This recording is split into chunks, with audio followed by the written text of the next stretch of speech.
ऐसा निश्चित रूप से करेगा भी। आमीन। Thank you Lord Jesus. Thank चलिए यू। हम लोग आगे बढ़े हैं परमेश्वर के वचनों में। चलिए पहला पत्रस में चौथे अध्याय में हम सभी लोग चलेंगे। हालेलुया। प्रभु का धन्यवाद हो, परमेश्वर का शुक्रिया हो क्योंकि वो भला है। आमीन। Thank you Lord Jesus. चलिए पहला पत्रस चौथा अध्याय और वचन 7वां मैं पढ़ रहा हूँ और आप भी अपनी अपनी बाइबल में मिलाते जाइए। मराठी में जैसे मिला हो पढ़िए, फिर उसके बाद में मैं हिंदी में पढ़ता हूँ।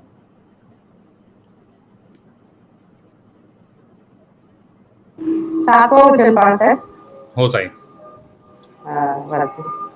त्याच्यावर तुम्ही आपली सर्व चिंता टाका, कारण तो तुमची काळजी घेतो. नहीं, पहला पत्रस। पहिला पेत्रस आहे ना, 4था अध्याय. पहला पेत्र। 7वं वचन ना.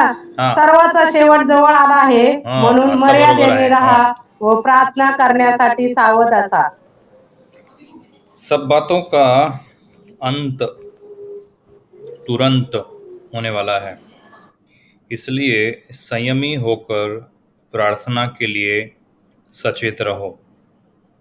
अंग्रेजी में लिखा है the end of all things is eight hand, therefore be self controlled and sober minded for the sake of your prayer.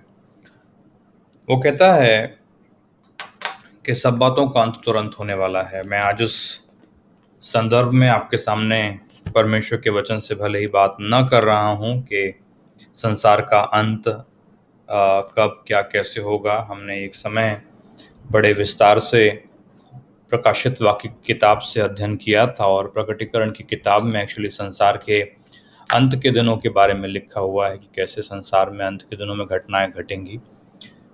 अभी जो वर्तमान में घटनाएं घट रही हैं, चारों तरफ आपदाएं आ रही हैं, विनाश सरी का दिखलाई देता है। उसका मतलब ये मैं नहीं कह रहा कि संसार का अंत आ गया। मैं जो कह रहा हूँ आपसे कि प्रभु का वचन बतलाता है कि अंत के दिनों में संसार में इस तरह की घटनाएं होंगी और परमेश्वर के वचन में एक टाइमलाइन है और उस टाइमलाइन के अनुसार में बहुत सारी घटनाएं घट चुकी हैं, घट रही हैं और घटेंगी। परमेश्वर का धन्यवाद हो कि प्रभु ने आपके लिए और मेरे लिए एक सुंदर सा इंतज़ाम किया है। आमीन। और सुंदर से इंतज़ाम के लिए परमेश्वर का धन्यवाद हो कि वो हमें इस संसार में महाक्लेश के आने के पहले हमें यहाँ से रिहा करेगा। महाक्लेश शब्द जिन्होंने नहीं सुना है या जिन्हें पता नहीं है, थोड़ा और बाइबल अध्ययन करने की शायद आपको आवश्यकता होगी। प्रकटीकरण की किताब में, मतलब प्रकाशित वाक्य की किताब में ये शब्द आया है और आज मैं उस संदर्भ में आपसे बात नहीं कर रहा हूँ, इसलिए क्षमा चाहूँगा। लेकिन आपसे अनुरोध करता हूँ कि उस विषय को परमेश्वर के वचन में जाकर के देखिए कि वो है क्या। वर्तमान में चल रही परिस्थितियों के मध्य में परमेश्वर का वचन जब हम पढ़ते हैं, वो कहता है कि सारी बातों का अंत जो है वो कहता है बड़ा नज़दीक आ गया है। सब बातों का अंत जो है वो कहता है बिल्कुल तुरंत ही होने वाला है, परमेश्वर का वचन कहता है। और इसलिए वो कहता है कि हमें सचेत रहने की आवश्यकता है। वो कहता है हमें सावधान रहने की आवश्यकता है। वो कहता है, और यहाँ पर लिखा है उसने कहा इसलिए संयमी होकर प्रार्थना के लिए सचेत रहो।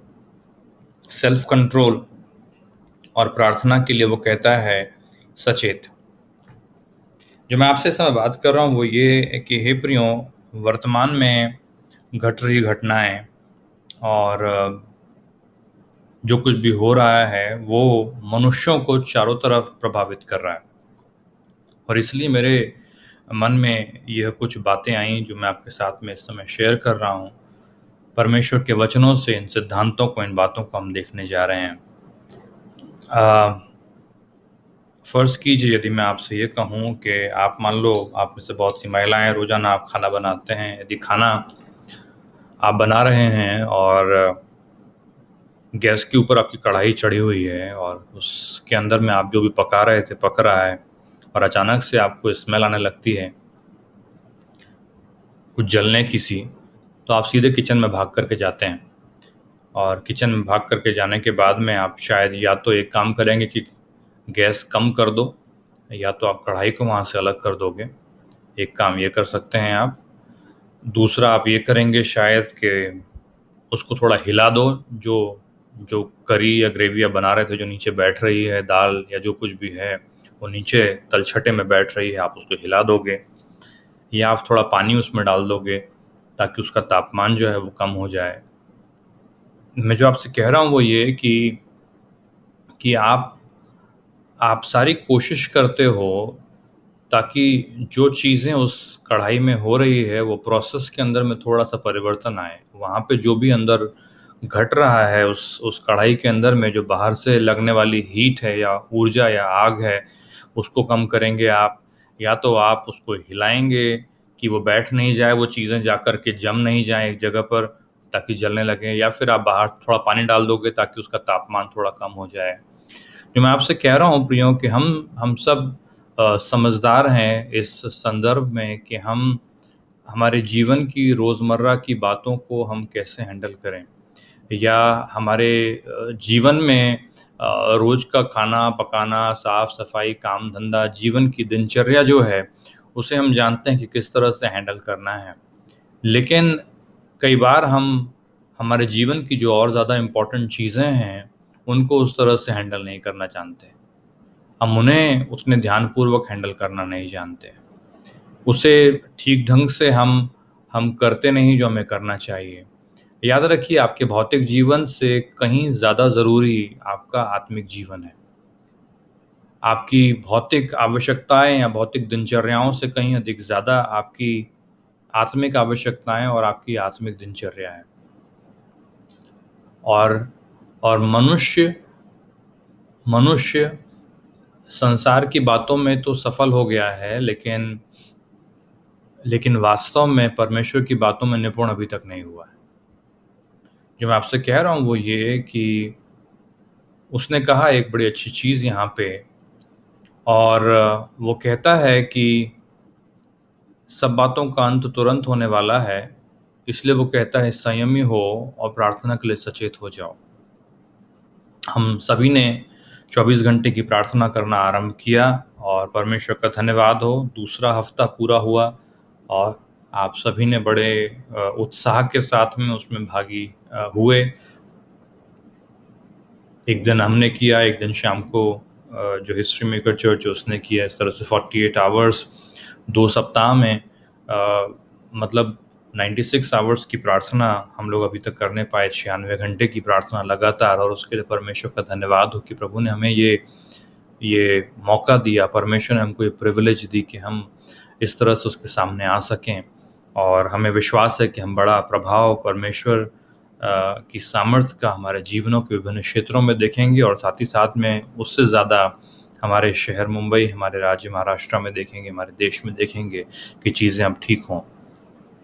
लेकिन उसके साथ ही साथ में जो मैं आपसे कहना चाहता हूँ वो ये कि वर्तमान की परिस्थिति में एक तरफ ऐसे लोग हैं जो कि इस बीमारी से प्रभावित हो रहे हैं उनके शरीर में, उनकी बॉडी में, और दूसरी तरफ ऐसे लोग हैं जो इस वायरस से प्रभावित हो रहे हैं उनके मन में, उनकी सोच में।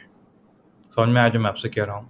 एक तरफ वे लोग हैं जो इस बीमारी की चपेट में आ गए, इस वायरस की चपेट में आ गए, उनके शरीर में, उनके शरीर प्रभावित हैं।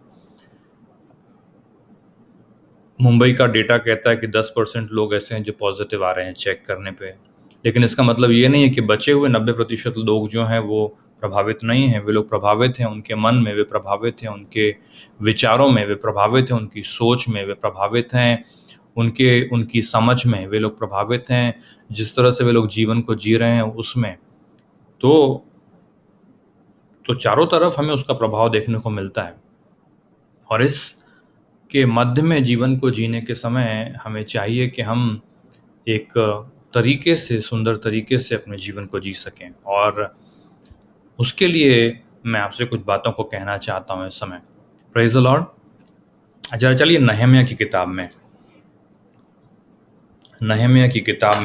जाइए, 6वें अध्याय में।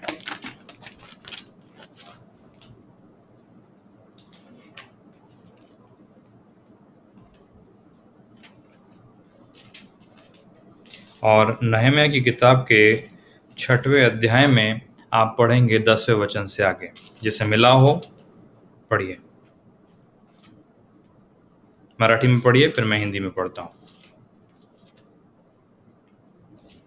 नेहमाची पुस्तक 6वा अध्याय आणि वचन 10 पासून 12. भेटलं तुम्हाला? भेटलं तरी वाचा.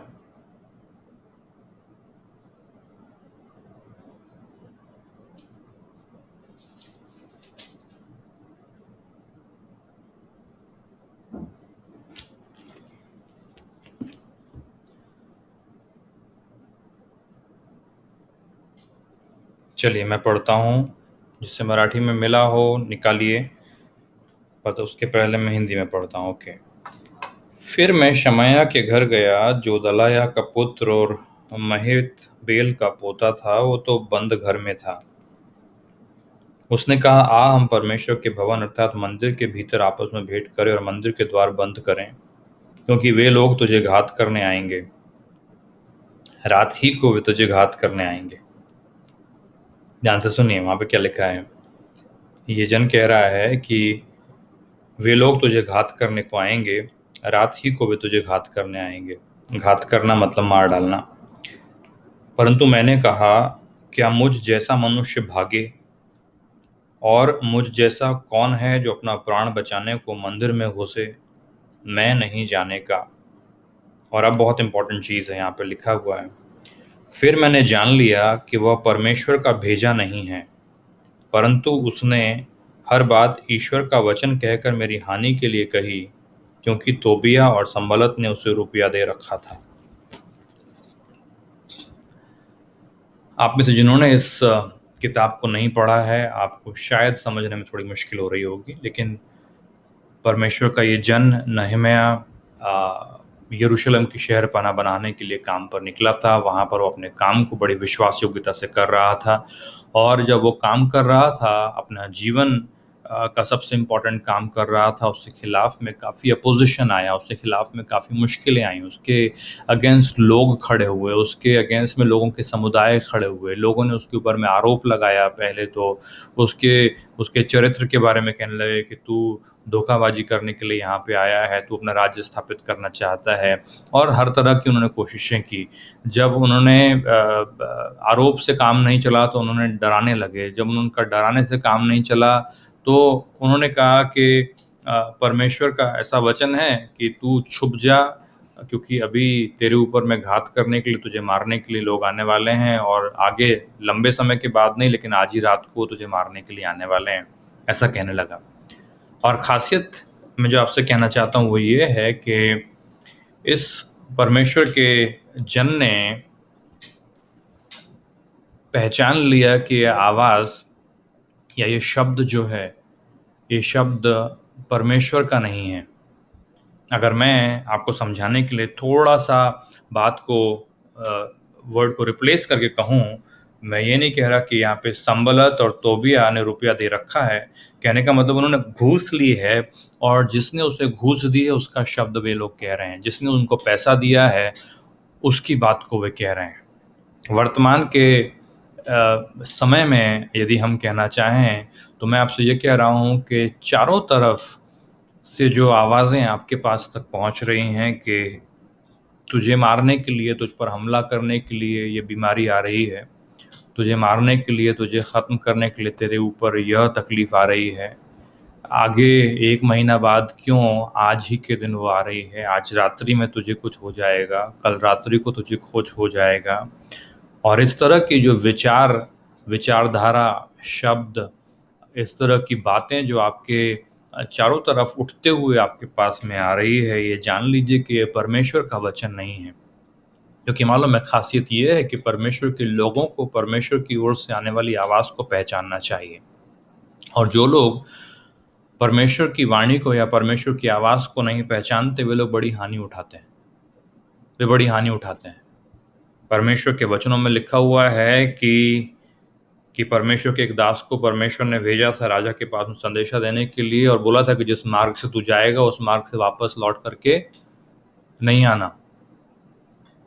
और परमेश्वर का वचन कहता है कि किसी दूसरे जन ने उसको बहला लिया, फुसला लिया, बोला मैं भी परमेश्वर का जन हूँ। परमेश्वर ने बोला है कि यहाँ पे, उसको बोला था यहाँ रुकना नहीं, और परमेश्वर के दूसरे जन ने जाके उसको बोला कि नहीं, तुझे यहाँ पे रुक करके खाना खाने का परमेश्वर ने मेरे को बोला है, और वो रुक गया। और उसके बाद में अगली सुबह वह अपने प्राणों की हानि कर बैठा। मालूम है, कई बार पढ़ने में ऐसी कहानियाँ या ऐसी घटनाओं का जिक्र परमेश्वर के वचनों में पुराने नियम से बड़े अजीब से लगते हैं, लेकिन मालूम है बात यह है कि हम उसकी आवाज़ को नहीं पहचानते, उसके शब्द को नहीं पहचानते, और जब कभी हम उसके शब्द को नहीं पहचानते, हम उसकी कीमत अदा हमें करना पड़ती है। जो मैं आपसे कह रहा हूँ वो ये कि परमेश्वर के पुत्र यीशु मसीह ने हमसे एक बड़ी अच्छी बात कही, नए नियम में, आप सबकी पढ़ी हुई है, इसलिए मैं सिर्फ आपसे कह रहा हूँ। उसने कहा है कि मेरी भीड़ मेरी आवाज़ सुनती हैं। मतलब उसने कहा सच्चा चरवाहा, अच्छा चरवाहा, भला चरवाहा, उत्तम चरवाहा, जो भी आप शब्द कहना चाहें। उसने कहा कि सबसे अच्छा चरवाहा या मेंढपाल यीशु मसीह ने कहा मैं हूँ, वो है। और उसने कहा कि मेरी भीड़ मेरी आवाज़ सुनती हैं। समझ में आया जो मैं आपसे कह रहा हूँ? वो उसने कहा कि मेरी भीड़ मेरी आवाज़ सुनती हैं, और अनजान की, स्ट्रेंजर की आवाज़ वो उसके पीछे जाएंगे नहीं, उसकी आवाज़ के पीछे। लेकिन जब मैं आवाज़ देता हूँ तो मेरी सुनेंगे, और मैं जहाँ पर उन्हें बुलाता हूँ वहाँ पर वे आएंगे। तो ये एक बहुत बड़ी इम्पॉर्टेंट चीज़ है आपके और मेरे जीवन की, और वो ये है कि परमेश्वर के शब्दों को पहचानना, परमेश्वर की वाणी को पहचानना। क्योंकि याद रखिए, परमेश्वर की वाणी बहुत कम ऐसा होता है कि आकाशवाणी के समान आपके पास में पहुँचे। यीशु मसीह के पूरे जीवन काल में 33 वर्ष की उसकी आयु में और 3.5 साल की उसकी सेवा में 2 बार परमेश्वर की आवाज़ स्वर्ग से बड़े आकाशवाणी के समान हुई। एक बार जब वो यरदन नदी में खड़ा था, दूसरी बार जब वह पर्वत के ऊपर खड़ा था, जब बाइबल कहती है कि मूसा और एलिया उसके पास आके खड़े हो गए। 17 अध्याय में मत्ती के और मत्ती के 4थे अध्याय में 2 जगहों पर आपको परमेश्वर की वाणी जो स्वर्ग से बहुत क्लियर, बहुत ऊंचे शब्द में आते हुए सुनाई देगी कि ये मेरा प्रिय पुत्र है और इससे मैं अति प्रसन्न हूँ।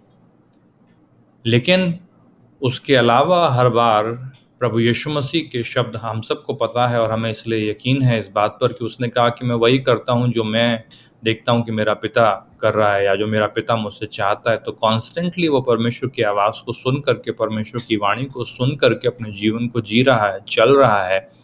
मुश्किलें आ रही हैं, परेशानियां आ रही हैं। यीशु मसीह के जीवन में ऐसा नहीं था कि मुश्किलें नहीं आईं, तकलीफ़ें नहीं आईं।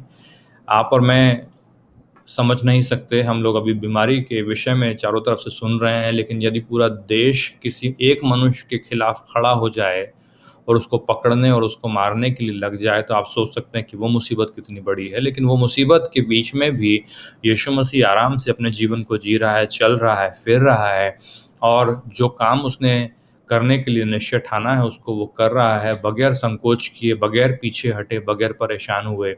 मतलब मैं कहने की बात क्या है? कहने की बात यह है कि वह पिता की आवाज़ को सुन रहा है। अब जो उसने पिता की आवाज़ को सुना, उसने लाउड और क्लियरली इस तरह से नहीं सुना। सिर्फ 2 बार उसने ऐसी आवाज़ को सुना जो बहुत ज़ोर से और बहुत तेज़ से आई। बाकी टाइम पर उसने आवाज़ को बहुत साफ-साफ और क्लियर नहीं सुना। बाकी समयों पर यीशु मसीह ने पिता की आवाज़ को मालूम है वैसे ही सुना जैसे कि बाइबल कहती है एलिया ने सुना था गुफा के अंदर से। मालूम बाइबल कहती है कि बड़ा भूईडोल हुआ, तूफान आया, आंधी आया, जो कुछ भी हो, लेकिन बाइबल कहती है then there was a still small voice. मालूम है बहुत बहुत धीमा और बहुत आहिस्ता से कहा गया शब्द जो था वो एलिया ने बाद में सुना। परमेश्वर ने बोला तू यहाँ कैसे आ गया? जो मैं आपसे कह रहा हूँ वो ये कि परमेश्वर की बात को समझना हमारे और आपके जीवन के लिए अत्यंत आवश्यक है, और ख़ास तौर से इस समय में जबकि चारों तरफ शत्रु ऐसी बातों को बोल रहा है कि वे घात करने को तुझे आने वाले हैं, ये बीमारी तुझे ख़त्म करने के लिए आने वाली है, ये बीमारी तेरे पर अटैक करने को आने वाली है, और आज ही रात को आने वाली है या अभी आने वाली है। इस तरह के शब्दों के बीच में समझना आवश्यक है आपका और मेरा, हम में से प्रत्येक का, कि ये परमेश्वर का शब्द है या शत्रु का। याद रखिए, एक आदमी जिसने बहुत कुछ जमा कर लिया था, बहुत कुछ कमा लिया था और उसके बाद में कहने लगा कि इस साल तो बड़ी अच्छी फसल हुई है और मैं कहूँगा अपने मन से कि आनंद से रह, सब भर ले, ठूस ले अपने पास में, और साल भर के लिए तेरे पास बहुत कुछ है। और उससे उसको आवाज़ आई कि आज रात्रि तेरा प्राण ले लिया जाएगा। वो परमेश्वर की वाणी थी। लेकिन यहाँ पर, इस जगह पर जहाँ मैं और आप पढ़ रहे हैं, नहम्याह के समय में, मालूम है, जो शत्रु कह रहा है, और वो भी ऐसे कह रहा है जैसे कि मान लो परमेश्वर की वाणी है और लोगों के हृदयों के अंदर में भय समा रहा है। याद रखिए, मैं एक चीज़ को अच्छी तरह से जानता हूँ परमेश्वर के वचन से, मालूम है क्या? कि परमेश्वर ऐसा पिता है जो अपने बच्चों के साथ, अपने बच्चों के साथ, मालूम है, भय, डर, कपकपाहट, ताड़ना, इस तरह की बातों को दे करके बात नहीं करता। परमेश्वर की वाणी बड़ी सौम्य वाणी है। परमेश्वर की वाणी, मालूम है, बाइबल कहती कि देवदारों को तोड़ डालती है लेकिन मनुष्यों को नहीं तोड़ती। मनुष्यों को वो मनुष्यों को वो खड़ा करती है। परमेश्वर नॉन थ्रेटनिंग तरीके से बोलता है। अगर आपने पढ़ा है तो पहला कोरिन्थियों के 14 अध्याय में लिखा हुआ है कि मालूम है, हमारे एडिफिकेशन के लिए, हमारे हमारे मजबूत कराए जाने के लिए, हमारी उन्नति के लिए है, मालूम है, परमेश्वर की वाणी जो आती है। तो आपको और मुझे समझने की आवश्यकता है, बहुत इम्पोर्टेंट, और ख़ास तौर से आज के समयों में, कि परमेश्वर क्या कह रहा है। क्योंकि चारों तरफ से आपके पास जो शब्द पहुंच रहा है, मालूम है कैसे पहुंच रहा है? कि बस अब तो हो गया, कि अब तो सब कुछ खत्म हो गया, कि अब तो सब कुछ। और परमेश्वर का वचन मुझसे आपसे कहता है कि मालूम है, अंत में तेरी आशा पूरी होगी। परमेश्वर का वचन कहता है अंत में तेरी आशा पूरी होगी। और संसार कह रहा है कि वे घात करने को तुझे आने वाले हैं, आज रात्रि में ही तुझे घात करेंगे, आज ही ऐसा हो जाएगा, कल ही वैसा हो जाएगा। Praise the Lord. आपके समझ में आया जो मैं आपसे कह रहा हूँ? परमेश्वर, ओके, वचनों में चलिए, जरा चलिए मेरे साथ में व्यवस्था विवरण की किताब में, ठीक है? मराठीमध्ये अनुवाद, आणि तुमची बायबल तुम्ही ओपन करून वाचा, हां, लवकर।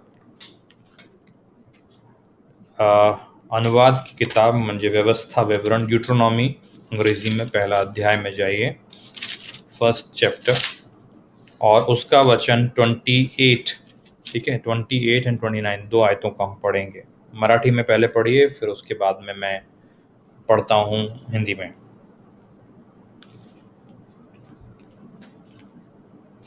जल्दी, मराठीतून वाचा। माईक 28 वचन बाळासाहेब. 28 आणि 29 दोघे ताई. हा. आम्ही कोठे निघालो, तेथील लोक आमच्यापेक्षा धिप्पाड व उंच आहेत. तेथील नगरे मोठी असून त्यांचे तट गगनापर्यंत पोहोचले आहेत. आणि तेथे अनेकांचे वंशज आम्ही पाहिले असे आमच्या भाऊबंधांनी आम्हाला सांगितले. तेव्हा आमच्या हृदयाचे पाणी पाणी झाले. तेव्हा मी तुम्हाला म्हणालो, घाबरू नका, त्यांना भिवू नका. Praise the bus. लॉर्ड। हाँ हाँ, बस बस बस। यहाँ पे लिखा है, हम किधर जाएं?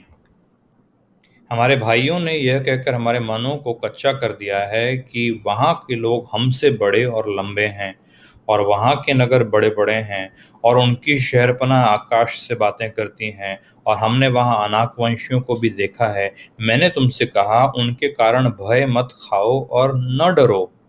तुम्हारा परमेश्वर यहोवा जो तुम्हारे आगे आगे चलता है, वो आप तुम्हारी ओर से लड़ेगा, जैसे कि उसने मिस्र में तुम्हारे देखते तुम्हारे लिए किया था।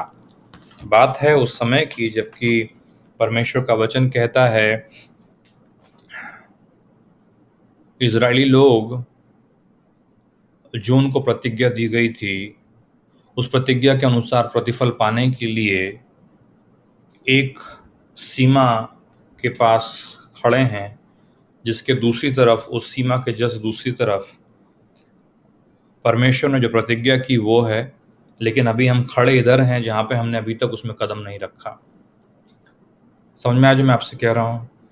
जो आपको परमेश्वर ने प्रतिज्ञा दी है कि तुम्हारा है, वो पाने की सीमा पर आप खड़े हैं।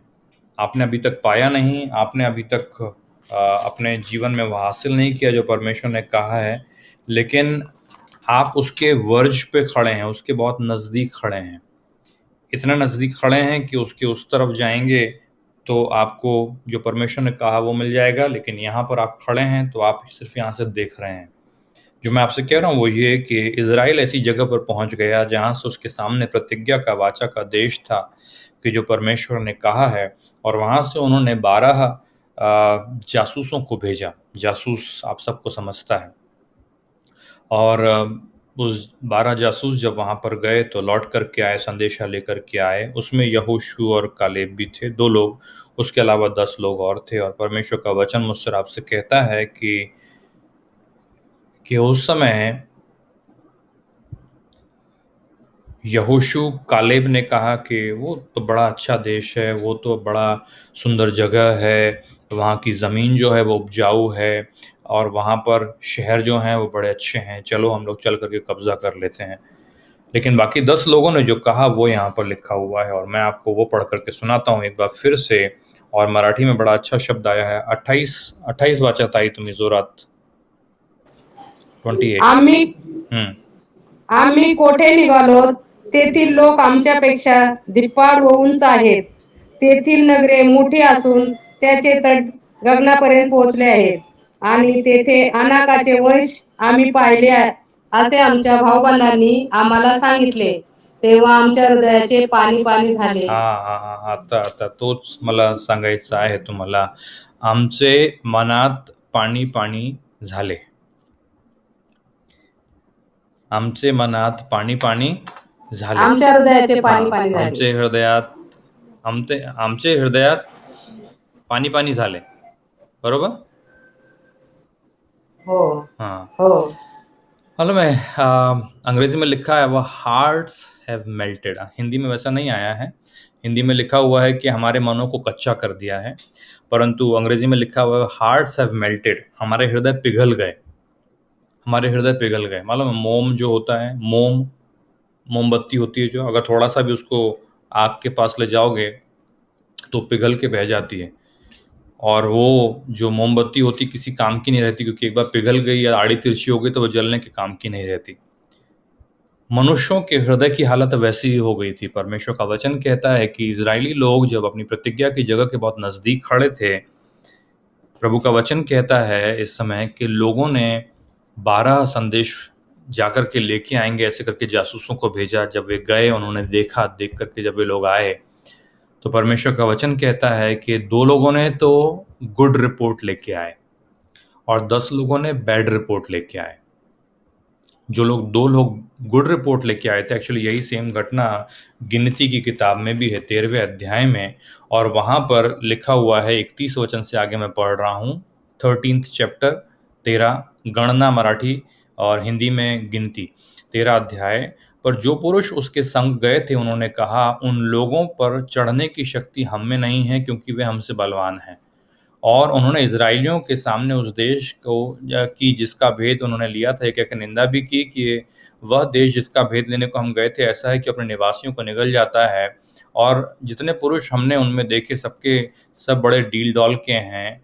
और उसके बाद में 33वें वचन में उन्होंने कहा कि हमने अनाकवंशियों को देखा और हम अपनी दृष्टि में उनके सामने टिड्डी के समान दिखाई देते थे, ऐसा लिखा हुआ है। मालूम है कि हम लोग ग्रास हॉपर के समान है उनके सामने। टिड्डी जिसको आप ऐसे हाथ से पकड़ लेते हैं, पैर से कुचल देते हैं, वो कहता है उनके सामने हमारी स्थिति ऐसी है कि हम टिड्डियों के समान हैं। जो मैं आपसे कह रहा हूँ वो ये है कि यदि आप अपने कानों में पड़ने वाले बातों को, यदि आप अपने आँखों से देखने वाली बातों को यदि सीधे आने देते हैं अपने भीतर, तो आपको पता नहीं कि वो क्या आ रहा है। और उससे बड़ा डेंजर इस बात में है कि यदि आप फर्क करना नहीं जानते कि क्या परमेश्वर की ओर से है और क्या शत्रु की ओर से है। क्योंकि याद रखिए, जो 12 लोग गए थे संदेश लेकर के वापस आने के लिए कि जाओ देखो वो जगह कैसी है जो परमेश्वर ने कहा है, वो सब उनके भाई ही थे। इनफैक्ट वो उनके लीडर भी थे, उनके भाई थे, उनके सगे संबंधी थे। और 12 में से सिर्फ 2 लोग हैं जिनकी भाषा अच्छी है। कहने का मतलब है वे 2 लोग ऐसे हैं जिनकी भाषा परमेश्वर की भाषा के साथ में मेल खा रही है, जिनका बोलना परमेश्वर के बोलने के साथ में मेल खा रहा है, जिनकी वाणी परमेश्वर की वाणी है।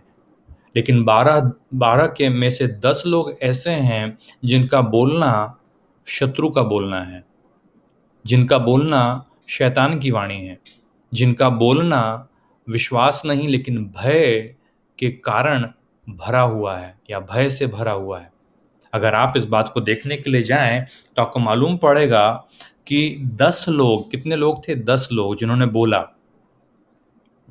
बैड रिपोर्ट दी, जो आपके मेरे सामने लगातार आ रही है बैड रिपोर्ट। टीवी पर देख लीजिए, पेपर में देख लीजिए, और तो और व्हाट्सएप पे देख लीजिए। जो बैड रिपोर्ट 10 लोग दे रहे थे, और मालूम है कितने इजरायली थे वहां पे? मैंने आपको पहले एक बार समझाया था, बाइबल में लिखा हुआ है कि 6 लाख पुरुष, और उसका मतलब है कि स्त्री 12 लाख और बच्चे मिलाया तो 24-25 लाख लोग थे जो वहां पर खड़े थे।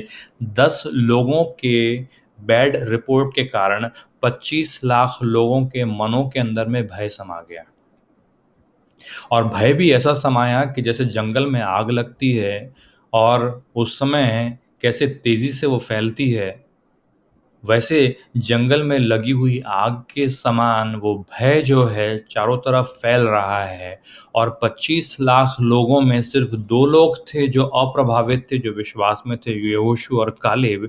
लेकिन वे लोगों को भी बाकी के साथ में चलना पड़ा और वे सब के सब वापस निकल गए, 40 साल तक घूमते रहे यहाँ वहाँ। जो मैं कह रहा हूँ वो ये कि हे प्रियों, बहुत इम्पॉर्टेंट है हमारे लिए समझना कि हमारे पास जो शब्द आ रहा है, हमारे पास जो वाणी आ रही है, हमारे पास जो रिपोर्ट आ रहा है, हमारे पास में जो लोग ला करके संदेशा दे रहे हैं, उसमें से आप फर्क मालूम कर सकें नहम्याह के समान में कि क्या परमेश्वर की ओर से है और क्या शत्रु की ओर से। समझ में आया मैंने जो आपसे कहा? क्या परमेश्वर की ओर से और क्या शत्रु की ओर से, इसको समझना, इसको जानना अत्यंत आवश्यक है। और विशेष करके जब आप और मैं नए नियम के समय में रह रहे हैं, जबकि परमेश्वर का वचन कहता है कि उसका आत्मा हमको दिया गया है और वह आत्मा आने वाली बातों को बतलाएगा, और वह आत्मा परमेश्वर की वाणी का वाहक है जो आपके पास तक लेकर के आता है। हमें समझने की आवश्यकता है कि वो क्या कह रहा है, बजाय इसके कि लोग क्या कह रहे हैं और संदेशा हमारे पास जो आ रहा है वो क्या है। क्योंकि याद रखिए, आपके पास आने वाले 12 तरह के संदेशों में से सिर्फ 2 ऐसे संदेशे हैं जो एक्चुअली परमेश्वर की तरफ से आ रहे हैं, जो कहता है कि घबराओ मत, सब ठीक हो जाएगा, चिंता मत करो, परिस्थिति बदल जाएगी, जो तुम देख रहे हो वह ठीक हो जाएगा, जो तुम्हें सुनाई दे रहा है वो कुछ दिनों में ओके हो जाएगा, आप मरोगे नहीं, आपकी जान की हानि नहीं होगी, आपके परिवार के लोगों की हानि नहीं होगी। जो लोग बीमार हैं, परमेश्वर के सामने उनके लिए आप दुआ कर रहे हैं, परमेश्वर उनको भी उठा के खड़ा करेगा। मालूम है, वो 2 लोग ही हैं जो ऐसी बातें कर रहे हैं। बाकी 10 जो हैं वो चिल्ला चिल्ला के बोल रहे हैं कि अब तेरा नंबर है, और अभी नहीं है तो कल तेरा नंबर है। जैसे कि वहां पर लिखा, वो लोग कह रहे थे कि तुझे घात करने के लिए आ रहे हैं, आके छुप जाओ। वो कहता है कल नहीं, आज ही रात को तुझे घात करने के लिए आ रहे हैं। वो कहते दूर भी नहीं, अभी के अभी, अभी के अभी। हे प्रियो, समझिए। मालूम है, परमेश्वर का धन्यवाद हो कि वहां पे ने मैं समझ गया, नहमी की किताब में जो आपने पढ़ा वो समझ गया। क्या समझ गया? कि ये तो घूस लेकर के, पैसा लेकर के झूठ बात बोल रहे हैं और मेरे हृदय को घबराने की कोशिश है, मेरे हृदय के अंदर में भय डालने की कोशिश है, मेरे हृदय के अंदर में। इसलिए मैंने आपसे कहा, मालूम है क्या, सब बातों का अंत तुरंत होने वाला है। और वो क्या कहता है मालूम है? Be sober minded and self control so that you can pray.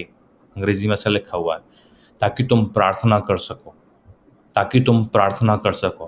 क्योंकि याद रखिए, इस तरह की बातें जो आपके जहन में चारों तरफ से घुस रही हैं, आ रही हैं, उनको लेकर के जब आप परमेश्वर के सामने जाते हैं तो क्या होता है। एनीवे, चलिए मेरे साथ में मरकुस की किताब में 4थे अध्याय में जाइए।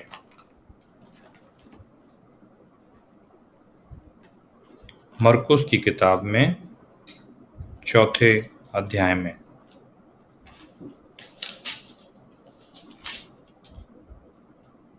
ठीक है।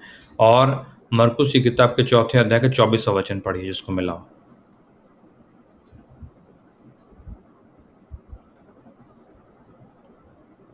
मराठीतून वाचा, त्याच्यानंतर मी वाचतो हिंदीमध्ये।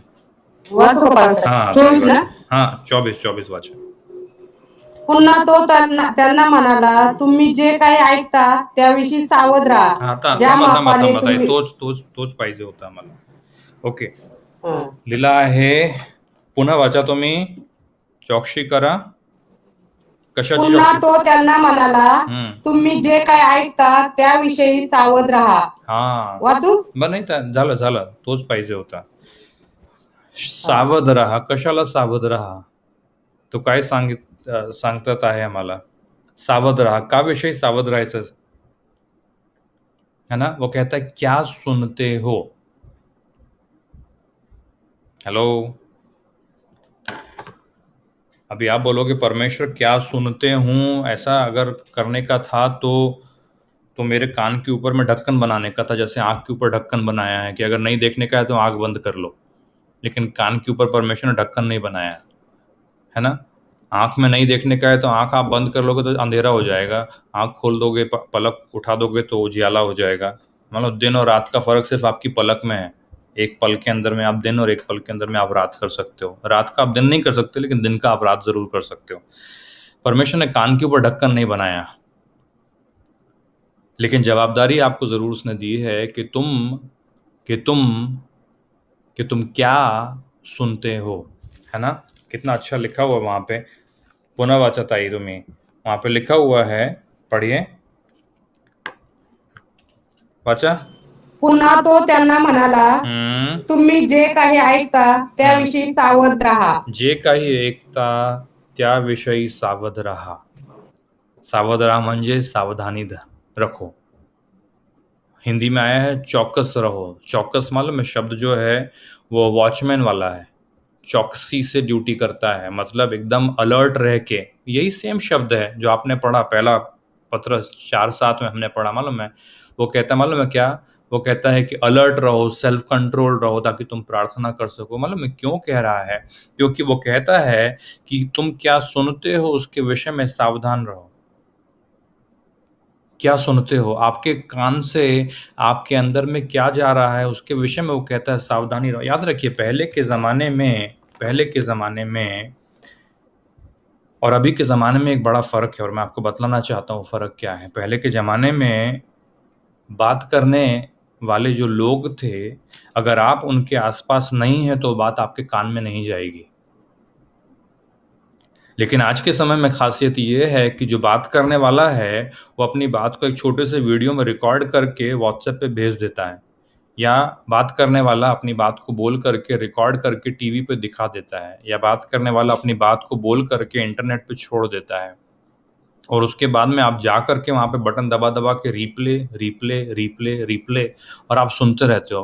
पहले के ज़माने में यदि आपके सामने वो आदमी बोल रहा है और आपको नहीं सुनना है तो आप वहाँ से उठ के वहाँ से बाहर चले जाओ और आपके कान में वो नहीं पड़ेगा. लेकिन आज के समय में आपको और मुझे पहले से कहीं अधिक ज़्यादा सचेत होने की आवश्यकता है, क्योंकि याद रखिए, मालूम है ये सब चीज़ें मालूम है क्या हैं?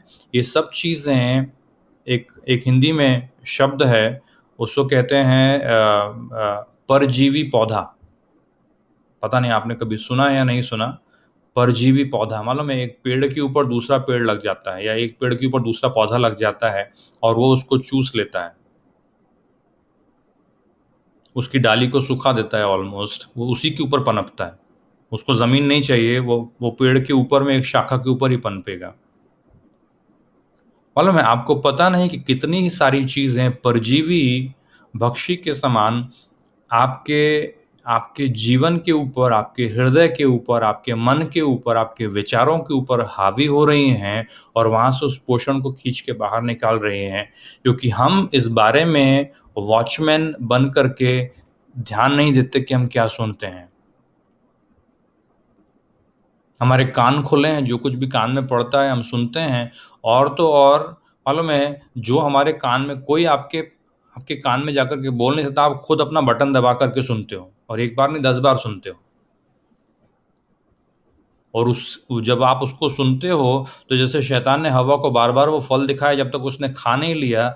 मालूम है शैतान क्या करता है? इस समय जो आप नेगेटिव सुन रहे हो उससे जुड़े हुए और नेगेटिव दुनिया भर की बातों को ला करके आपके फ़ोन के ऊपर पहुंचाता है, यहाँ से वहाँ से, और आप उन चीज़ों में घुसते चले जाते हो जब तक कि आप दलदल की भूमि में धंसते हुए आदमी के समान नहीं बन जाते, स्त्री के समान नहीं बन जाते।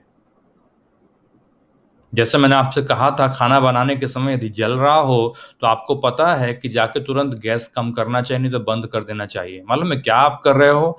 आप उस एनवायरनमेंट को या उस वातावरण को कंट्रोल कर रहे हो जिसके कारण गर्मी बढ़ रही थी। समझ में आया जो मैं आपसे कह रहा हूं? आपकी कढ़ाई के नीचे जल रही गैस को आपने बंद कर दिया, मतलब जो बाहर का एनवायरनमेंट है आपने उसको कंट्रोल करने की कोशिश की। आपने कहा नहीं, और ऊर्जा नहीं चाहिए, और आग नहीं चाहिए, आपने बंद कर दिया तुरंत। वही तो मैं आपसे बात कर रहा हूँ। यीशु मसीह के शब्दों में वो कहता है, चौकस रहो कि तुम क्या सुनते हो, क्योंकि सिर्फ बात यहाँ नहीं कि कान तक पड़ती हो। क्योंकि याद रखिए, परमेश्वर के वचन में एक सिद्धांत है कि विश्वास सुनने से और सुनना परमेश्वर के वचन से, अगर ये हो जाए तो विश्वास बढ़ जाता है। ओके, और अभी ध्यान से सुनिए, इसके आगे क्या होगा?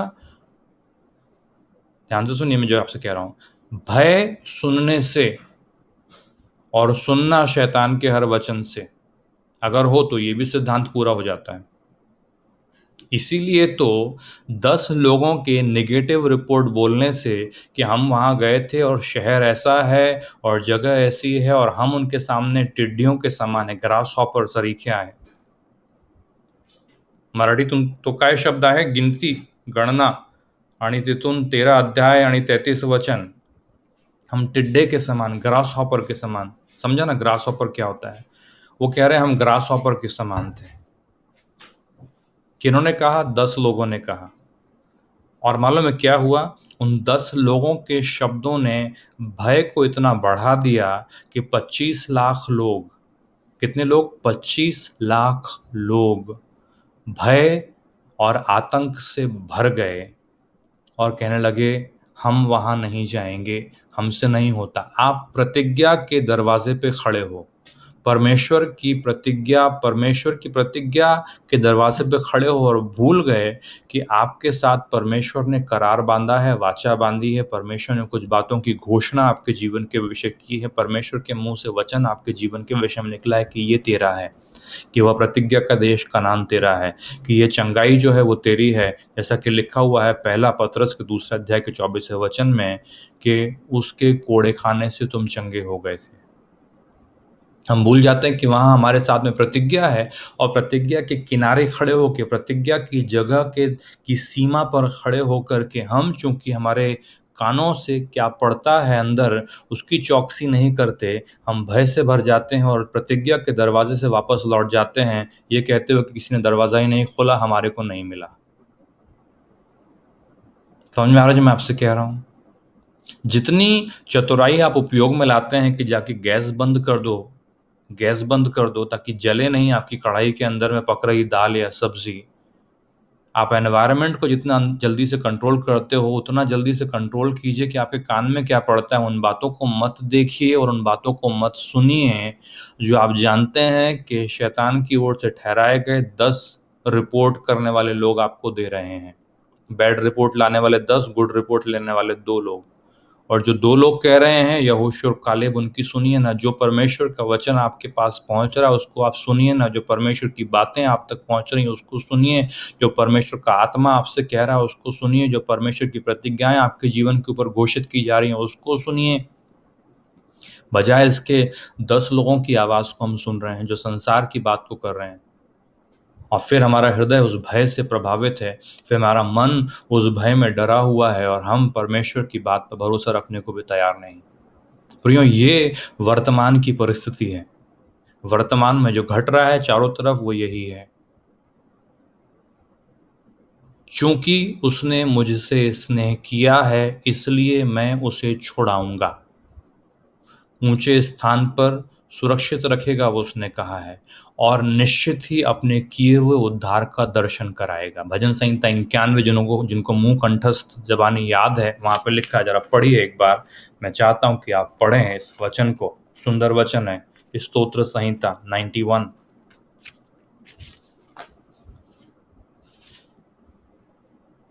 भजन संहिता 91, और उसमें लिखा है, देखिए 14 वचन 14। भेटलं तुम्हाला स्तोत्र संहिता 91 आणि 14 वचन 14 ते 16 वाचत आहे, तुम्हाला भेटला आहे तरी वाचा जोरात. माझ्यावर त्याचे प्रेम आहे, म्हणून मी त्याला मुक्त करीन. त्याला माझ्या नावाची जाणीव आहे, म्हणून मी त्याला उच्च स्थळी सुरक्षित ठेवीन. उच्च स्थळी, तो माझा उच्च स्थळी सुरक्षित ठेवीन. चला तो माझा धावा करील, तेव्हा मी त्याला उत्तर देईन. संकट समय मी त्याच्या जवळ राहीन. मी त्याला मुक्त करीन, मी त्याला गौरव देईन. त्याला दीर्घ आयुष्य देऊन तृप्त करीन. आणि त्याला मी सिद्ध केलेल्या तारणाचा अनुभव घडवीन. Praise the Lord. उसने जो मुझसे स्नेह किया है, इसलिए मैं उसको छुड़ाऊंगा, मैं उसको ऊंचे स्थान पर रखूंगा, क्योंकि उसने मेरे नाम को जान लिया। आपके बारे में बात कर रहा है, ऐसा लगता है मेरे को, नहीं कि किसी और के बारे में बात कर रहा है, संसार के व्यक्ति के बारे में बात नहीं कर रहा, वो आपके बारे में बात कर रहा है। क्योंकि उसने जो मुझसे स्नेह, क्योंकि आप उससे प्यार करते हैं, नहीं, सबसे ज्यादा प्रेम परमेश्वर आपसे हम करते हैं, हम लोग गाते भी हैं और हम करते भी हैं। क्योंकि उसने कहा, उसने जो मुझसे स्नेह किया है, इसलिए मैं उसको छुड़ाऊंगा। ये उसकी प्रतिज्ञा है, कनान का देश छुड़ाएगा, मैं उसको ऊंचे स्थान पर रखूंगा। मतलब ऊंचे स्थान पर कहने का मतलब है, जब बाढ़ आती है तो लोग ऊंचे स्थान पर चले जाते हैं, ऊंचे स्थान पर, ताकि विपत्ति वहां तक नहीं पहुंचे। ऊंचे स्थान पर वो कहता है सुरक्षित रखूंगा, क्योंकि उसने मेरे नाम को जान लिया है। आपने जाना है ना उसको, उसके नाम को, कि संसार ने जाना है? आपने जाना है, आपने उसके नाम को जाना है। वो कहता है जब वो मुझको पुकारे तब मैं उसकी सुनूंगा, संकट में मैं उसके संग रहूंगा। यदि तू आग में से होकर के जाए तो वो कहता है वो तुझे जला ना सकेगी, यदि तू पानी में से होकर के जाए तो वो कहता है वो तुझे डुबा ना सकेगा। मैं उसको दीर्घायु से तृप्त करूंगा और अपने किए हुए उद्धार का दर्शन कराऊंगा। ये तो प्रतिज्ञा की जगह है, ये तो कनान देश है, जिसके किनारे पर खड़े होकर के हम 10 लोगों की बैड रिपोर्ट सुन करके अपने कानों में पड़ने दे रहे हैं और भयभीत होकर के घबरा रहे हैं और पलट करके उस जगह से वापस चले जा रहे हैं जहां पर परमेश्वर हमको बुला रहा है बार बार कि उसी के कोड़े खाने से तुम चंगे हुए हो, उसी के कोड़े खाने से तुम चंगे हुए हो। आप भूल जाते हैं कि आप परमेश्वर के कराराच्या मानुष आहे, परमेश्वर के प्रतिज्ञा के जन आप हैं, वो आपके साथ प्रतिज्ञाबद्ध है, आपके साथ में त्याने करार बांधलेला आहे। वो कहता है, मालूम है क्या, कि चौकस रहो कि तुम क्या सुनते हो। Praise the Lord. तुम क्या सुनते हो, तुम क्या सुनते हो। और आपसे मैं फिर से कहना चाहता हूं कि हे प्रियो, आप क्या सुनते हो उस पर ध्यान दो। जरा जाइए लूका के सुसमाचार में, अभी लूका का 8वां अध्याय, ताकि आपको याद रहे अच्छे से। 4 दूनी 8 है ना, मालूम है ना, 4 1 जा 4, 4 2 जा 8, बच्चे लोग याद करते हैं ऐसे। तो हम लोग पहले थे मार्क में 4 में, अभी आए लूका में 8 में। आणि चला 18 वचन, ताई वाचा मराठीतून, मराठीला वाचा. हो वाचली. म्हणून तुम्ही कसे ऐकता ह्याविषयी जपून राहा. ज्याच्या जवळ आहे त्याला दिले जाईल आणि बस ज्याच्या झालं जवळ नाही. झालं झालं झालं, मला तोच पाहिजे होता. क्वेश्चन मार्क आहे, क्वेश्चन मार्क पर्यंत वाचा तुम्ही पुन्हा. 18 बेटा, 18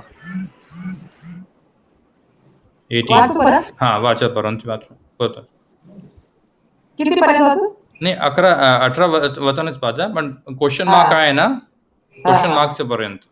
म्हणून तुम्ही कसे ऐकता ह्याविषयी जपून राहा. बस थांबा थांबा, ओके, हिंदी में पढ़ो जिसको मिला बेटा.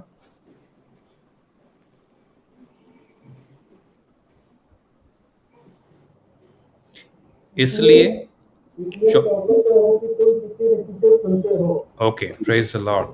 इसलिए चौकस रहो कि तुम किस रीति से सुनते हो, किस तरह से सुनते हो, किस तरह से सुनते हो। अभी ध्यान दीजिए, मैं आपसे कह रहा हूं, इस पर भी ध्यान दीजिए, इंपॉर्टेंट है। पहले यीशु मसीह ने कहा था कि ध्यान दो कि तुम क्या सुनते हो। ठीक है, माइक बंद कर दीजिए सभी लोग जिनके भी ओपन है माइक, ताकि आवाज क्लियर रहे। पहले यीशु मसीह ने कहा मरकुस 4:24 में, वो कहता है कि सावध रहो, मालूम है, वो कहता है चैतन्य रहो, या इस बात की चौकसी करो कि तुम क्या सुनते हो। ओके, क्या सुनते हो, वो एक हो गया। अभी दूसरी बात वो कह रहा है कि तुम चौकसी करो, तुम ध्यान दो कि तुम किस रीति से सुनते हो। क्या सुनते हो एक है, किस रीति से सुनते हो दूसरा है। Praise the Lord, hallelujah. मैं आपको समझाता हूँ। इस समय आपने बहुत पहले जोक सुना होगा, मेरे मेरे बचपन का जोक है, तो बहुत सारे साल हो गए, क्योंकि मैंने भी और भी लोगों को सुना था, तो पता नहीं बहुत सालों से चल रहा होगा वो जोक। जोक इस प्रकार से है कि एक शराबी आदमी से पूछा गया शराब छुड़ाने के लिए, तो उसको सामने डेमोन्स्ट्रेशन दिया गया। डेमोन्स्ट्रेशन क्या दिया गया मालूम है आपको, कि उसने एक एक गिलास में शराब भरी, एक कीड़ा लिया, केंचुआ, अर्थवर्म, उसके अंदर डाल दिया, और थोड़े टाइम के अंदर में वो अर्थवर्म उसमें मर गया। वही केचुआ उसने पानी के अंदर में डाला, और पानी के अंदर में केचुआ जिंदा था। केचुआ समझता है ना आपको, केचुआ मतलब अर्थवर्म, जो बारिश के टाइम पे निकलता है। एक पानी के ग्लास में डाला उसने, जिंदा रहा, दूसरा उसने शराब में डाला, मर गया। और बोला शराबी से कि इसका अर्थ क्या है, क्या समझते हो। तो वो बोला कि शराब पीने से पेट के कीड़े मर जाते हैं, शराब पीने से पेट के कीड़े मर जाते हैं। वो समझा रहा था कि शराब पीने से शरीर की इतनी हानि होती है कि मनुष्य मर जाता है। देखो केचुआ तुम्हारे सामने शराब के ग्लास में गया तो मर गया, तुम्हारा जीवन भी नाश हो जाएगा। लेकिन वो आदमी कैसे सुन रहा है, वो सुन रहा है कि शराब पीने से पेट के अंदर अगर कीड़े रहेंगे तो पेट के कीड़े मर जाते हैं। पहला चीज क्या सुनते हो, लेकिन दूसरा चीज किस रीति से सुनते हो। किस रीति से सुनते हो, आपको बताया क्या जा रहा है और आप सुन क्या रहे हो। और संभव है कि बताया जा रहा है कुछ, लेकिन हम सुनते हैं कुछ और। जो मैं आपसे कह रहा हूँ वो ये प्रियो कि बहुत से लोग इन दिनों में बतला रहे हैं कि भाई फलाने फलाने लोग बीमार हुए थे लेकिन ठीक हो गए, बीमार हुए थे, और 100 लोग बीमार हुए थे, उसमें से एक की मृत्यु हो गई, फर्ज कीजिए, बताया जा रहा है, मालूम है। लेकिन आप ये नहीं देख रहे उसमें से कि 99 लोग स्वस्थ हैं, भले हैं, चंगे हैं, अभी एकदम ठीक हैं, और आ गए हैं अपने घर को, अच्छे से जीवन को जी रहे हैं। हमारा ध्यान मालूम है कहाँ पर है, उस 1% पे, 99 पर आपका ध्यान नहीं। तुम किस रीति से सुनते हो।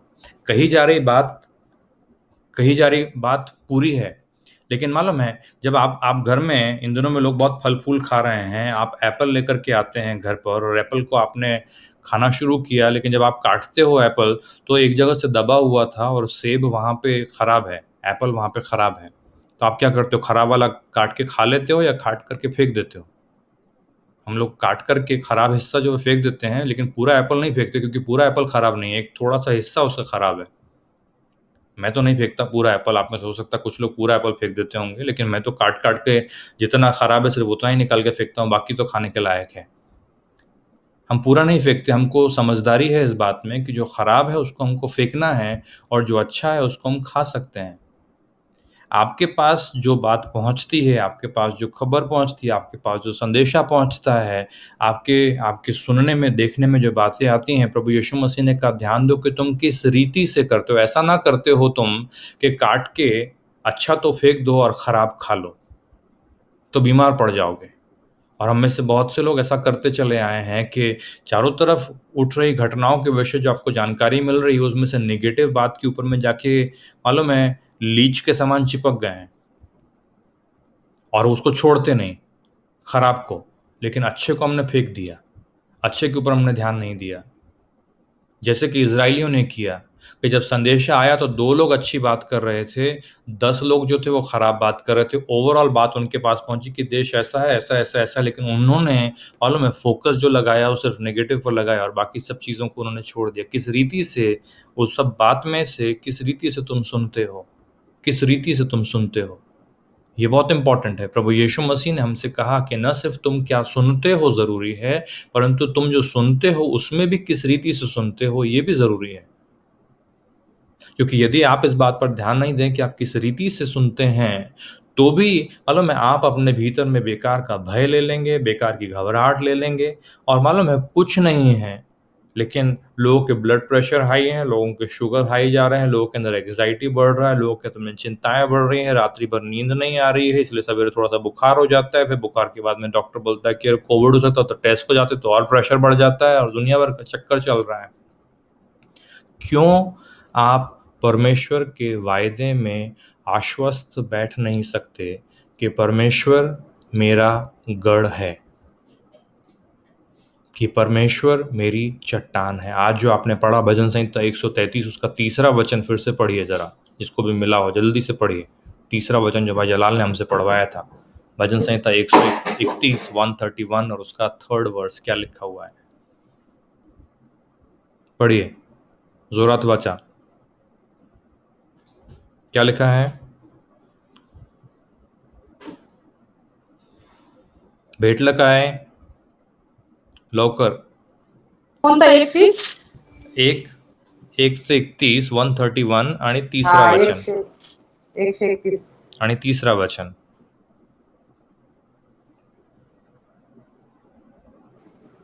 हे इस्रायला, आतापासून सर्व काळ तू परमेश्वराची आशा धर। हाँ, क्या कहता है कि वो कहता है अब से लेकर के सदा सर्वदा तक तू परमेश्वर पर ही आशा लगाए रख। हे प्रियो, मैं आपसे जो कहना चाहता हूँ इस समय, एक्चुअली बहुत सारी बातों को मैं आपसे कहना चाहता था, लेकिन हम लोग एक ही पॉइंट को भी कवर कर पाए। जो मैं आपसे कह रहा हूँ वो ये कि परमेश्वर पर आशा लगाए रखिए। याद रखिए, आप को मालूम है कि जब हृदय के अंदर के विचार, भावनाएं, दिमाग में और दिल में क्या चल रहा है, जल रहा है, तो आपको पता है कि जलती हुई दाल के नीचे की गैस को आप सबसे पहले बंद करेंगे। तो आपको मालूम होना चाहिए कि आपको कंट्रोल करने की आवश्यकता है। आपके अंदर जो इनपुट जा रहा है उसको, आपके भीतर जो जा रहा है उसको नियंत्रित कीजिए। व्यर्थ की बातों को अपने भीतर आने मत दीजिए। मुंबई में एक नदी हुआ करती थी, हम लोग उसका नाम सुनते हैं इरले बिरले, कभी कभी नाम, खाली बारिश के टाइम पे जब पानी भर जाता है तो तब, और उसका नाम था मीठी नदी। लेकिन मेरा रोज़ बांद्रा जाने का, ऑफिस जाने का रास्ते में वो नदी पड़ती है। मालूम है कुछ नहीं है, सिर्फ नाला है जिसके अंदर में सिर्फ गटर का पानी के अलावा और कुछ दिखाई नहीं देता। मालूम है क्यों?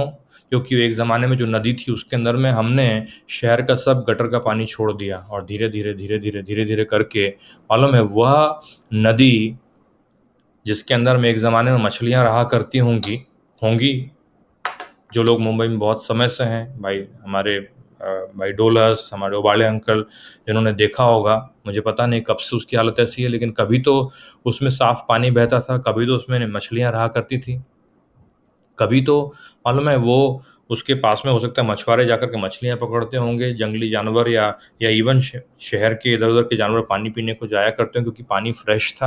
लेकिन जब आप उसके अंदर में कचरा छोड़ देते हो तो धीरे धीरे मालूम है उसके ऊपर जो लोगों का लाइफ डिपेंड करता है उसके लिए वो किसी काम का नहीं रहता। मसीह लोग बहुत से ऐसे ही हो गए क्योंकि हमारे खुद के अंदर में इतना भय, इतना घबराहट, इतनी चिंता सब समा गई है कि हम दूसरों के लिए काम के नहीं बचे हैं। वो नदी के अंदर का पानी अभी मछली को संभाल नहीं सकता, जानवरों को संभाल नहीं सकता, क्योंकि उसका पानी खत्म होने लगा धीरे धीरे। और एक समय ऐसा भी आ जाता है कि उसका खुद का जीवन नहीं बचता, क्योंकि अब वो नदी नहीं रही, अभी वो नाला बन गया है जिसके अंदर में सिर्फ सड़ा हुआ पानी बहता है, उसके पास से निकलने में नाक बंद करना पड़ेगी आपको। खुद का भी जीवन जाता है और दूसरों के लिए काम के हम नहीं बचते। मालूम है क्यों? सिर्फ इसलिए क्योंकि हमारे अंदर हमने कॉन्स्टेंटली संसार का कचरा आने दिया है, संसार की व्यर्थ की बातें आने दी हैं, संसार का भय आने दिया है। नहमयाह परमेश्वर का जन था और उसको मालूम था कि आवाज़ कैसे पहचानना है कि परमेश्वर ने बोला है या नहीं बोला है, परमेश्वर की बात है या नहीं है। इसलिए वो बच गया और उसने अपना काम पूरा किया। लेकिन 25 लाख इजरायली इतने समझदार नहीं थे जितना समझदार वो एक आदमी था। 25 लाख इजरायली लोगों ने फ़र्क नहीं समझ पाए कि ये 2 लोग जो बोल रहे हैं वो परमेश्वर की ओर से, जो 10 लोग जो बोल रहे हैं वो शैतान की ओर से, ये 2 लोग जो बोल रहे हैं विश्वास की बात बोल रहे हैं, ये 10 लोग जो बोल रहे हैं ये लोग भय की बात बोल रहे हैं। और इसलिए प्रतिज्ञा के दरवाजे पे आके खड़े होने के बावजूद भी उन्होंने कुछ नहीं पाया। प्रियो, मैं नहीं चाहता कि हम में से कोई भी ऐसा रहे। आप में से प्रत्येक परमेश्वर का प्रिय है। आप में से प्रत्येक के लिए परमेश्वर ने अपने प्राणों को दिया है। आप में से प्रत्येक के लिए उसने अपना जीवन दिया है। आप में से प्रत्येक उसके लिए अजीज है, उसके लिए प्रिय है। वो आपको चाहता है, वो आपसे प्रेम रखता है, और उसने बेड़ा उठाया है आपके जीवन को सुरक्षित रखने के लिए। सिर्फ इस संसार के जीवन को नहीं, इस संसार से कूच कर जाने के बाद में भी आप उसके सामने होंगे। बाइबल कहती है इस शरीर से अनुपस्थित होना मतलब परमेश्वर के सामने उपस्थित होना। जीना मेरे लिए मसीह, मरना मेरे लिए लाभ। आपके लिए उसने यहाँ का इंतज़ाम किया है, वहाँ का इंतज़ाम किया है। वो आपको ऐसे छोड़ेगा नहीं। इसलिए समझिए कि आपके अंदर क्या जा रहा है। ध्यान दो, चौकस रहो कि तुम क्या सुनते हो, और चौकस रहो वैसे ही कि तुम किस रीति से सुनते हो, किस तरह से तुम सुनते हो। इन दोनों बातों पर यदि आप ध्यान देंगे, इन दोनों बातों पर यदि आप पूरी तरह से मन लगाए रखेंगे और इसे ठीक ढंग से हैंडल करेंगे, तो मैं आप में से प्रत्येक से कहना चाहता हूं कि आपका हृदय जो है ना, आश्वस्त रहेगा कि अत्ता काय होईल, अत्ता कश होईल, अत्ता कुठे जायचं, अत्ता कसं करायचं, मालूम है, ये आपके हृदय के अंदर में नहीं आएगा। आप आश्वस्त रहेंगे कि मैं जानता हूं कि मेरा छुड़ाने वाला जीवित है। जैसे मालूम अय्यूब ने कहा था ना, मैं जानता हूं कि मुझे छुड़ाने वाला जीवित है। आप भी कहेंगे कि मुझे पता है, मुझे बचाने वाला, मुझे छुड़ाने वाला जीवित है, चाहे कुछ भी क्यों ना होने पाए। उसने कहा कि मेरे निकट 1000 और मेरी दाहिनी ओर 10,000 गिरेंगे, परंतु वो मुझ तक ना पहुंचेगा। और यदि मुझे कुछ हो भी जाए, तो उसने कहा है मालूम है क्या, कि यदि तू पानी में से होकर के जाए, जल तुझे डुबा ना सकेगा। यदि तू आग में से होकर के जाए, तो आग तुझे जला ना सकेगी। मालूम है क्यों? क्योंकि जो मेरा परमेश्वर वो मेरे साथ साथ रहता है। हे इज़राइल, अब से लेकर के सदा सर्वदा तक परमेश्वर यहोवा पर ही आशा लगाए रख। मालूम है, आपका जीवन किसी दवाई की बोतल में बंद नहीं है, आपका जीवन परमेश्वर में है। और इसलिए क्योंकि वह किसी बोतल में नहीं लेकिन परमेश्वर में है, आपका जीवन सुरक्षित है। परमेश्वर आपको बचाए रहेगा, आपको अब तक चलाते आया है, छुड़ाते आया है और छुड़ाता रहेगा। Praise the Lord, hallelujah, amen, praise the Lord. मालूम है, परमेश्वर का वचन इस प्रकार से कहता है, मुझे एग्जैक्ट वर्स एक सेकंड निकालने दीजिए और उसे पढ़ करके हम समाप्त करेंगे।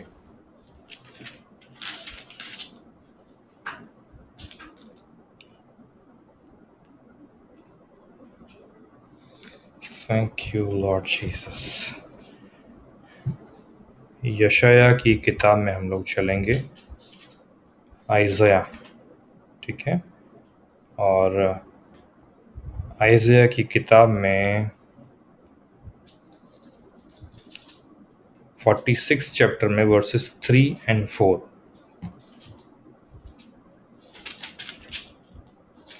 46 चैप्टर में वर्सेस 3 and 4 इसे पढ़ करके हम समाप्त करेंगे। और मैं चाहता हूं कि आप में से प्रत्येक अपनी बाइबल को खोलें, भले ही पढ़ने वाला कोई और हो, लेकिन अपनी बाइबल को खोलें और अपनी बाइबल में इसको अंडरलाइन करें, इसको बाद में मनन करें इसके ऊपर में। यहाँ पे लिखा हुआ है, मैं हिंदी में पढ़ता हूँ, फिर आप मराठी में पढ़िए। 3 और 4, हे याकूब के घराने, हे इज़राइल के घराने के सब बचे हुए लोगों, मेरी ओर कान लगाकर सुनो। तुमको मैं तुम्हारी उत्पत्ति ही से उठाए रहा और जन्म ही से लिए फिरते आया हूँ। तुम्हारे बुढ़ापे में भी मैं वैसा ही बना रहूंगा और तुम्हारे बाल पकने के समय तक तुम्हें उठाए रहूंगा। मैंने तुम्हें बनाया और तुम्हें लिए फिरता रहूंगा। मैं तुम्हें उठाए रहूंगा और छुड़ाता भी रहूंगा। Praise the Lord, hallelujah. क्या सुंदर वचन है। मराठी में पढ़िए जैसे मिला हो। वाचत आहे का? हाँ, वाचत आई। याकोबाच्या घराण्या, इस्रायल घराण्यातील सर्व अवशिष्ट लोक हो, गर्भवासापासून मी तुमचे ओझे वाहिले, उदरात होताच तेव्हापासून तुम्हास मी वागविले. माझे ऐका, तुमच्या वृद्ध काळापर्यंतही मीच तो आहे. तुमचे केस पिकत तोपर्यंतही मी तुम्हास वागवीन. निर्माण करता मीच आहे, वागविणारा मीच आहे. मी खांद्यावर वागून तुमचा बचाव करेल. प्रेज द लॉर्ड, हालेलुया, आमेन। याद रखिए, कितना सुंदर सा वो वचन है जो हमने अभी हाल ही में पढ़ा। इसलिए हे प्रियो, नहम्याह के समान बुद्धिमान बन जाइए। आपके पास तक जो पहुंचता है उसमें से क्या खाने का है और क्या फेंकने का है, उसका फर्क समझिए। क्या पहली चीज तो समझिए कि क्या परमेश्वर की ओर से है और या नहीं है, रिजेक्ट करना संभालना सीखिए। जो मैं आपसे कह रहा हूँ प्रियो, मालूम है ये पूरी की पूरी प्रोसेस मालूम है हमारे हाथ में है। और यदि आपने इसको खुला छोड़ दिया कि जो हो सो हो, तो मालूम है संसार का कचरा जल की धारा में, नदी की धारा में आके मिल जाएगा। और वो नदी जो दूसरों के लिए जीवन का कारण है, जिसके कारण जानवर जीवित रहते हैं, जिनके कारण मालूम है मछलियां जीवित रहती हैं, वो सारे प्राणी मर जाएंगे। उनको आप सपोर्ट नहीं कर पाएंगे। उनके उनके लाइफ के लिए मालूम है आपकी कोई यूटिलिटी या आपकी कोई उपयोगिता आपकी बाकी नहीं रह जाएगी, क्योंकि हमने हमारे भीतर संसार के कचरे को आने दिया। इसलिए यीशु मसीह ने कहा ध्यान दो कि तुम क्या सुनते हो, और ध्यान दो कि तुम किस रीति से सुनते हो।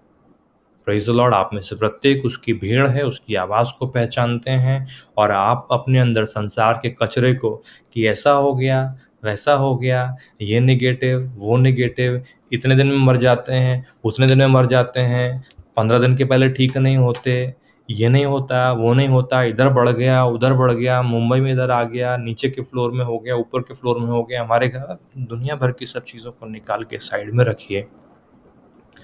और जो कालेब और यहोशू बोल रहे हैं मालूम है क्या? कि जो परमेश्वर ने कहा है वो उत्तम है, जो परमेश्वर ने दिया है वो उत्तम है, जो परमेश्वर ने बोला है कि उसे कोड़े खाने से तुम चंगे हुए हो, कि परमेश्वर तुम्हारे साथ है, कि वो तुमको कभी नहीं छोड़ेगा, कभी नहीं त्यागेगा। जो अभी हाल ही में हमने पढ़ा, ये सुंदर सी बात मालूम है, हे याकूब के घराने, हे इज़राइल के घराने के सब बचे हुए लोगों, मेरी ओर कान लगाकर सुनो। तुमको मैं तुम्हारी उत्पत्ति ही से उठाए रहा और जन्म ही से लिए फिरते आया हूँ। लेके फिरता रहा, घूमता रहा वो आपको और मुझे। तुम्हारे बुढ़ापे में भी मैं वैसा ही बना रहूंगा। वो कहता तुम बुजुर्ग हो जाओगे, बुढ़े हो जाओगे, बाल पक जाएंगे, तुम्हारे बाल पकने के समय तक मैं तुम्हें उठाए रहूंगा। मैंने तुम्हें बनाया है और तुम्हें लिए फिरता रहूंगा। मैं तुम्हें उठाए रहूंगा और तुमको छुड़ाता भी रहूंगा। Praise the Lord. यशाया 46 अध्याय 3 और 4। तो इसलिए हे प्रियो, जो बात ग्रहण करना चाहिए ग्रहण कीजिए, जो फेंक देना चाहिए उसको फेंक दीजिए, ताकि आपके अंदर जो प्रोसेस हो रही है, आपके यहाँ दिमाग में, आपके दिल के अंदर में, वो नियंत्रित रहे, और आप उस स्थान में रहें जहाँ आपके हृदय के अंदर में फेथ हो, जहाँ फेथ में आप रह सकें अपने जीवन में। Praise the Lord. परमेश्वर आप में से प्रत्येक को बहुतायत से आशीषित करे, और प्रभु इन वचनों के अनुसार आप में से प्रत्येक के जीवन को भरपूर कर देवे। आइए हम लोग प्रार्थना करेंगे, और मैं भाई